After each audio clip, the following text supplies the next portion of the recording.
I have been on a quest that might not even exist in the future, a quest that is going around Hong Kong and finding those iconic neon signs.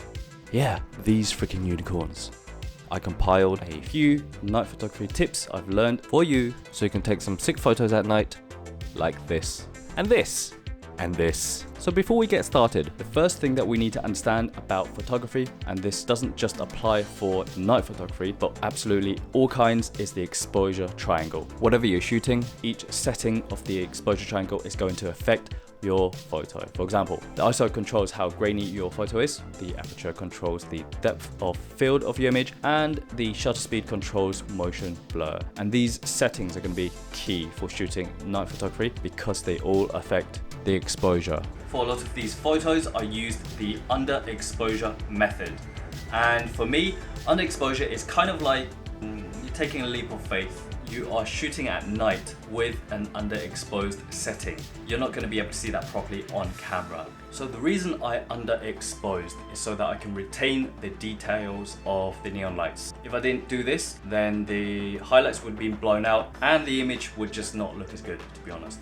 And that's why you should use RAW if you're editing. So RAW retains a lot more data and allows a higher level of flexibility when you edit. You can recover those highlights and lowlights and whatever in your edit. You can't really recover those underexposed elements in JPEG. You can see the image starts to break down when it's pushed. So if you have an ND filter on, like me, you have it on probably 99% of the time, you can take that off. You're not going to be able to do your photo any good if you're shooting at night with an underexposed setting with an ND filter. However, I do have a diffuser, and what this is going to do is diffuse light in general and create a softer, sort of more rounded vintage look to your photo, which I love. So something I found what makes a photo look good is layers to your photo, right? So having some sort of a foreground element that's in front of your subject, as well as multiple background elements. And what that creates is depth in your photo. You can use a different focal length to dramatically change your photo.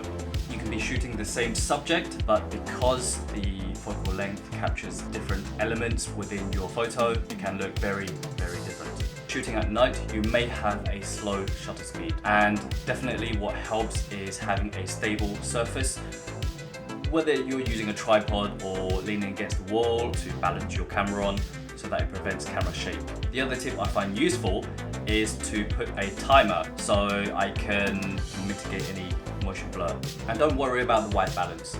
Just set it onto auto and it's probably good enough already for 90% of the use cases, and you can always change it in post. So the quest to hunt for these iconic neon signs in Hong Kong are becoming much more harder nowadays. They've been taken down pretty rapidly over the last few years.